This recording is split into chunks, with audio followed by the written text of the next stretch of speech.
I saw on Venom Fang X uh, channel, he had an interview with Dr. Charles Jackson. And Dr. Jackson was explaining Russell Humphrey's um, white hole theory of cosmogony. And the reason I don't just make this a response to a Venom Fang X video that he posted is because I don't think Venom Fang X allows responses. As far as I know, um, he doesn't, unless they're like, Venom Fang X is wonderful. Then I think that's allowed. But I think anything that might actually, be challenging to him is not allowed. But at any rate, and I like the guy. It's just that I don't like his policy of censoring his channel like that. I don't censor anything unless somebody's absolutely. And a lot of times I probably don't catch some of the stuff that I would censor. If somebody's absolutely just using coming on and being vulgar for no reason, being violent and vulgar in terms of their language, then I'll take that off. I mean, if somebody's cursing me out and for no reason, they're crude, it's not so bad. But it's when they get really graphically vulgar, I'll take that off. I just don't, I think that's unnecessary. But I don't care if somebody wants to curse me out for no reason. That's no big deal. But anyways, Humphrey's white hole cosmology has some strength to it. Now, I'm not in any means a Big Bang proponent. I think there's a billion problems with the Big Bang, but the biggest one, the most obvious one, is it's not logically coherent. You can't have nothing expanding. Nothing doesn't expand. There's no such thing as nothing to begin with. So you couldn't have nothing expanding because there's no such thing as nothing. Nothing doesn't exist, so nothing can expand. A fluctuating wave function is not nothing. See, so the Big Bang just starts on an impossible, unrealistic, non-existing premise. It's basically bankrupt stupidity. Now I understand some of the interpretations of things like expanding space and so forth. And what they do is they conclude that, well, if space is expanding between the galaxies, then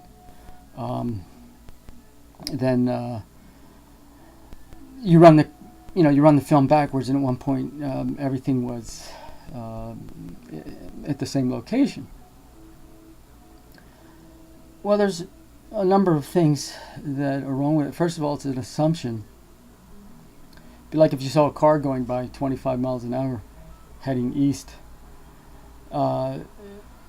You can assume that the car must have gone around. Let's say it was a 1978 Chevy. You could assume the car has gone around the Earth 20 times or something like that, just based on how fast it's going and how old the car is. That's not a very reliable way of doing things, because you have no there's no certainty that the car has been just traveling in that same direction for all those years. The same thing with galaxies. How do you know which direction they were traveling in all these years? They're not traveling in any kind of regular pattern, except for this interpretation of the redshift. Well, the redshift can be just cosmic dust makes things shift right. I don't think that there's necessarily a stretching of space. I mean, there could be, but if there is, it's only been stretching for 6,000 years. Now, Humphrey's, the strength of Humphrey's white hole interpretation is you start with a large body of water. I think it's a light year in radius or in diameter, I forget. At any rate, the reason that's a strength is because that would be arbitrary otherwise, that it wasn't hadn't been revealed in the Bible that water was sort of the first component. But the idea that space is stretching from an infinitesimal point, I don't think there's anything that justifies that. Now, even with Humphrey's theory, your initial condition is a sphere of water that's 1 light year in diameter. I mean, that's the initial condition. Well, I think that you have to have anybody who thinks about this, anybody really, think about this without being influenced by, what you've been taught. And just think about the fact that, there's no difference between starting with an infinitesimal or something infinite. There's not a difference. You can't, there's only a technical difference, but there's not a difference in terms of the difficulty of God starting from one of those 2 points. There's not a difficulty factor there as far as God's concerned. Now, the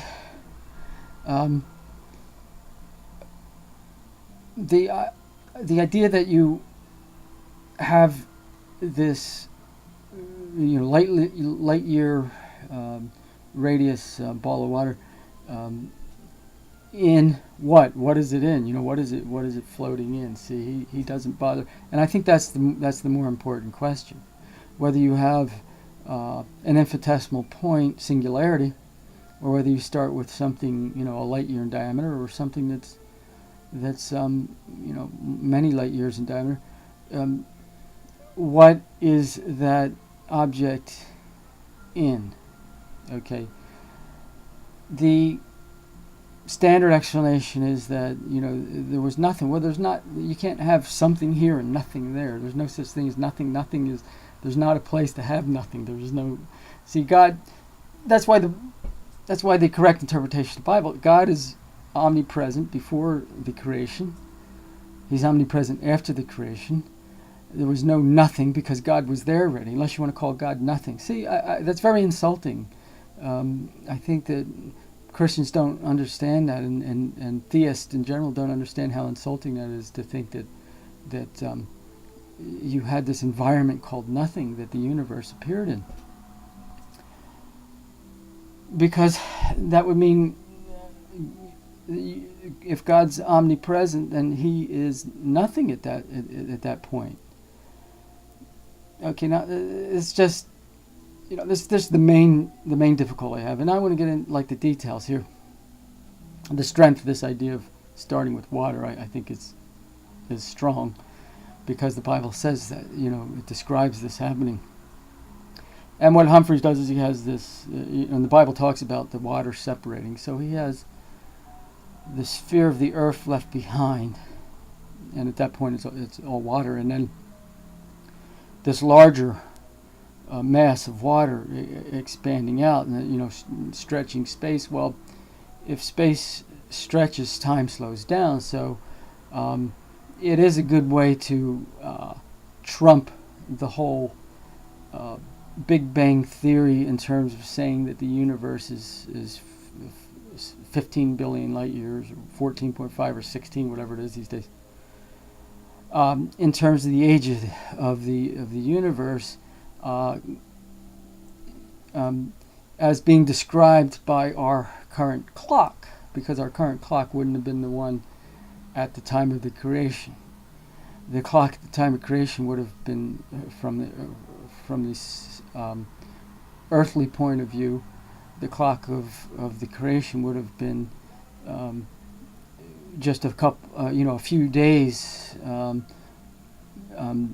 in reality, compared to 16 billion years on the face of the earth. So in other words, that's how much of a time stretch there was. So the Big Bang doesn't really, the Big Bang Theory, as the way it's presented, really doesn't present an accurate model of what was happening with time.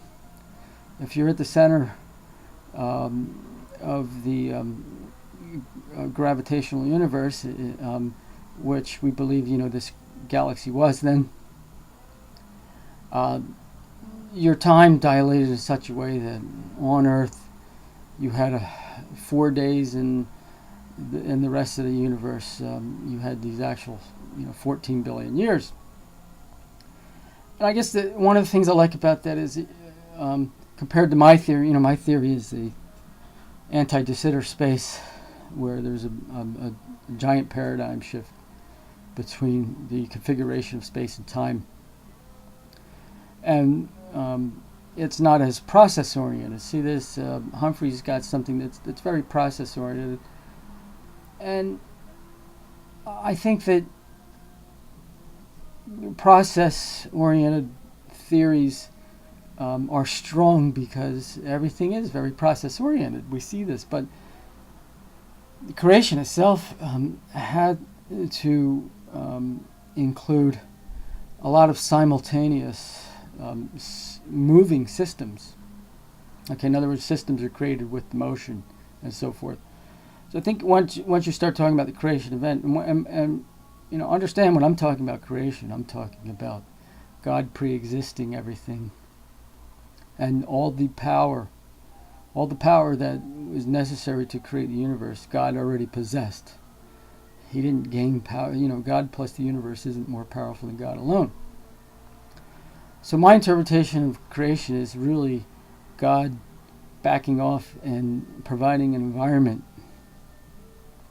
for finite beings, okay, and these temporal processes that we're experiencing. These are taking place inside of God, so to speak. And I'm not pantheistic. I don't believe everything's God so much, but I do believe everything came from God, which is different than most Christian theologians would tell you everything came from nothing. I'm saying no, everything came from God.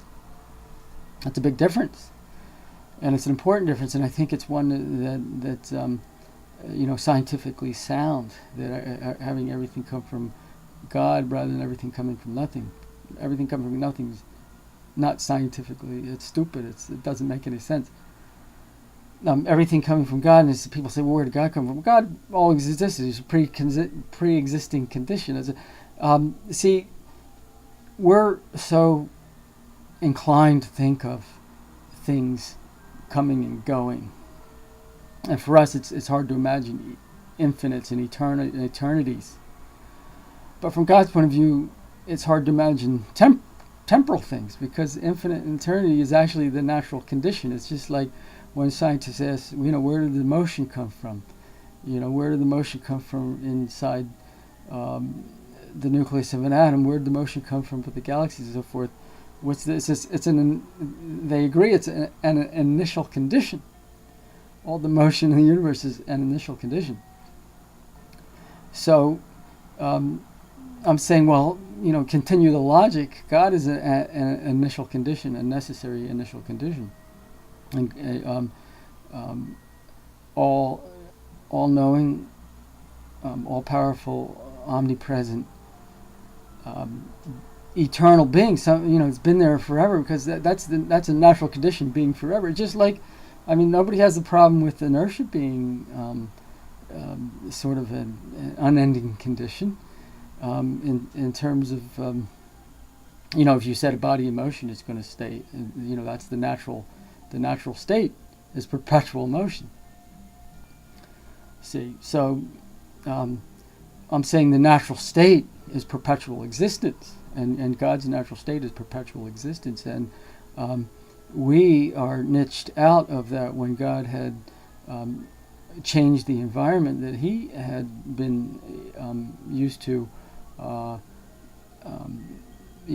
For an eternity past, so to speak, the conditions changed in our environment. What we're calling the universe, what God created, was a paradigm shift in conditions in terms of the way energy and matter are configured. and our environment. And by the way, I believe God's in an extra. He's separated from us extra dimensionally, at least by 2 degrees. That's why, and maybe 3. Why the Bible says holy, holy, holy, which means separate, separate, separate. And there are quantitative ways of being separate, qualitative ways of being separate, and I think that both will probably apply here. I guess main reason making this video is just to talk about the strength of Humphrey's theory, and comparing it to my theory, the idea that his is more process oriented, and I suppose it doesn't contradict mine at a larger scale. I'm saying the environment changed, and it could have changed in the way that Humphreys is describing. Provided, I don't know what Humphreys is considering to be on. So, the other side of the initial condition, the light year in diameter sphere of water. I'm saying God is there on the other side, and he might be saying nothing's. And I guess it's my main, my main argument would be that. But I also believe that the time stretching thing it makes a lot of sense too, and it's probably more. I think it's a stronger argument than my idea of the shift from anti-de Sitter space. Although, for the initial condition, the anti-de Sitter space shift is probably a big part of it, because there have to be some kind of dimensional shifts to go from God's initial condition to God making room for finite beings. So there's got to be some kind of a mechanism for that shift, and there has to be some kind of a shift in that, in that direction. So I, just wanted to run this past everybody because, Dr. Jackson on Venom Feign X has an excellent explanation of Humphrey's theory. He makes it pretty clear to people who might not have that much of a background in science. So, at any rate, I hope I am helping to spread these ideas, and that they'll start to work their way into the Christian culture, and helping them understand how to combat the false doctrine of the Big Bang.